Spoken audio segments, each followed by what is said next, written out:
was Phil Brown. That was Phil Brown, the top-notch ensemble doing Uppsala. Boy, that's a great tune. That's part of the WNHH regular music stream. We play of local music. When you're not hearing shows, you're always hearing local music. Well, welcome back to the Great Give Radiothon at WNHH-FM, New Haven's home for community radio. We are now beginning, let me do the math, beginning hour 8 of the 36-hour annual Great Give Radiothon, in which 510 nonprofits are raising money, and we're all helping them do it. We just passed our first million. It's hosted by the Community Foundation for Greater New Haven, and now we're going to get on to the second million. And this hour, this segment is going to be the last one of today's Radiothon. We'll be back tomorrow. We're going to hear about the group we'd like you to give money to this hour, and that's Casa Otonal. With us is Elmer Rivera Bello, the head of Casa Otonal. Welcome, and thanks for coming on The Great Give. Thank you for having me. And I'm going to ask you to get real close to that mic, maybe pull it close to you like you're almost touching it. And so Casa Otonal is a great group. What's it been around since the 70s? Yeah, Casa's been around since 1976. Born out of outreach efforts from the former St. John's Baptist Church on Sylvan Avenue. And again, I'm going to ask you to get even close to that mic because we're not getting every word. And Casa Otonal is a senior housing facility, correct? That's part of what we do. But yes, we have started out that way, at least for elderly with a focus on Latino residents, correct? Seniors. That is correct. We started serving the Latino elderly community in New Haven back in the 70s, and since then we've expanded to provide affordable housing for low-income families, as well as supportive services. Really? So you do housing off? So you have the big building on Sylvan, then across the street you have a second building, right? Yep, Casa Familia. And that's for families? Yes, those units are 2 and 3 bedroom units for low-income families. And how many households are you sheltering? In the Hill right now, the only units is 135 units. Mm-hmm. In the two spaces. In the 2 spaces. So it survived. And I know Patricia McCann ran that place for so many years. She did. How long you been there, Elmer? I've been there since first as a volunteer in 2018 and as director for the last 3 years. And what got you involved as a volunteer at Casa Otonal? Well, I've known about Casa since I used to be an altar boy at the St. John's Baptist Church, and I saw when they broke ground. And my mother used to tell me then that when she retired, she would apply and live the rest of her years there. And has she? She is. She's been. And it is safe. It's clean. There are communal activities. I've been there for Three Kings Day and stuff like that. Yeah. Yes. We pay a lot of attention to detail and making sure that we help improve the community. And when the vaccine started, they came right to Casa so seniors can get them on site because that was convenient, right? A well-run place where you could bring the health department in. I remember that, and get the seniors safe. Yeah, in collaboration with the city of New Haven. I think it was one of 2 sites of the first sites that had on-site clinics. So you saw it as an altar boy growing up. Is your mom still with us? She is. Oh, that's awesome. So you see her when you go to work. You also going to see mom? Yeah, I have to. If not, she gets upset. Oh, that's great. That's great.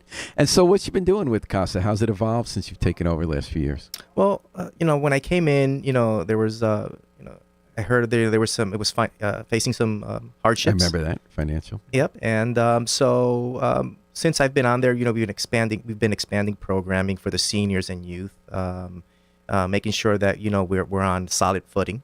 We've been growing, and a year after I became director, COVID hit, so it kind of put pause on everything. But all in all, we're turning the corner, and I'm very optimistic that we're going to be doing great things in the near future. You're an anchor in the Hill. Now, am I wrong that, if I remember correctly, that when Casa Familia started across the street, part of the idea was to bring generations together? Do you have the seniors and the young people mixing? So yes.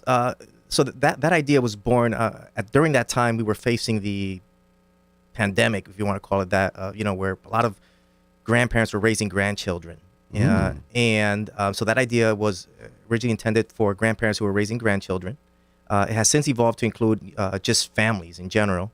But yeah, we do a lot of programming that intergenerational program for the seniors and youth. Can you tell me about some of those? Like, tell me about a typical day when there's programming going on. What's happening at Casa Otonal? So at the senior center, we have arts and crafts. We have music.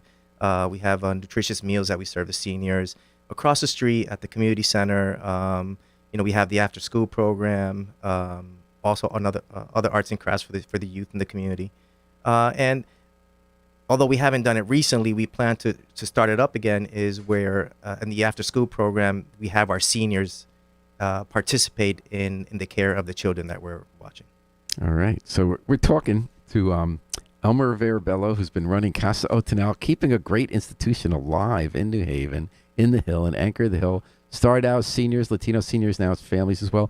Are all the occupants Latino? No, we're very inclusive. We make sure that we're inclusive, but we like to celebrate our Latino culture as a form of preserving our culture and our identity. And you were an altar boy growing up. Did you grow up in the Hill? I did. What street? Congress Avenue. What do you remember about Casa Otonal when you were growing up? Casa Otonal used to be ground zero for the Latino community for many years. The parades, the pageants, everything evolved around Casa during that time, and that's kind of where I want to bring it. I want to bring it back to that, where Awesome. for our community, that's our ground zero. So what'd you do in the years between altar boy and then later in your career coming back to run Casa? What kind of career path did you follow?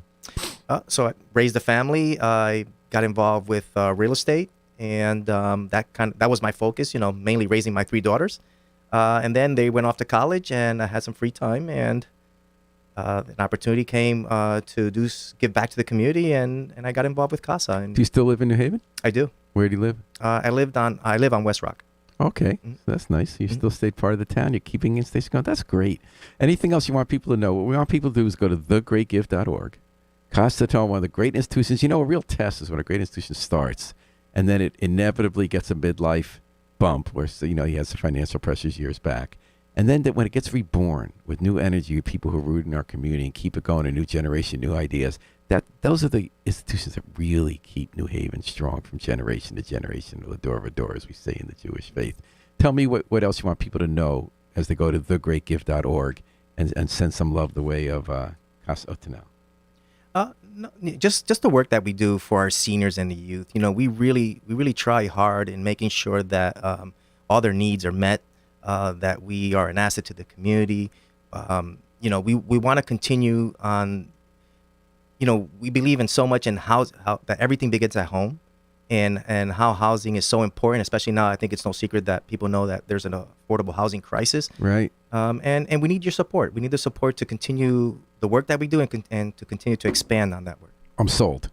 And I think our listeners are too. You didn't get the memo, so you don't have to do a song or a poem, but we would like you anyway to have everyone go to thegreatgift.org, look up Casa Otonal, CASA-OTONAL, and thanks for joining us on this first day. What a great first day it's been. Harry Jaros has been working magic behind the controls. Our station manager, Babs Rolls-Ivy, and Alan Appel did the heavy lifting, and I'm Paul Bass. Going to wrap it up for now. But we're just getting started, folks. Got over $1 million raised for 510 organizations. That's a start.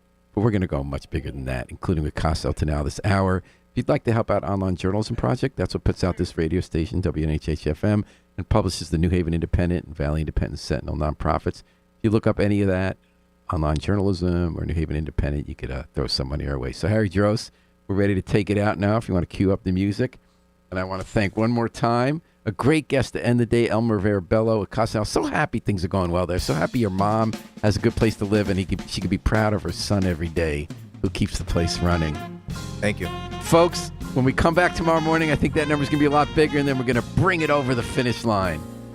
And thanks for joining us on the Great Give Radiothon, WNHH-FM, New Haven's home for community radio.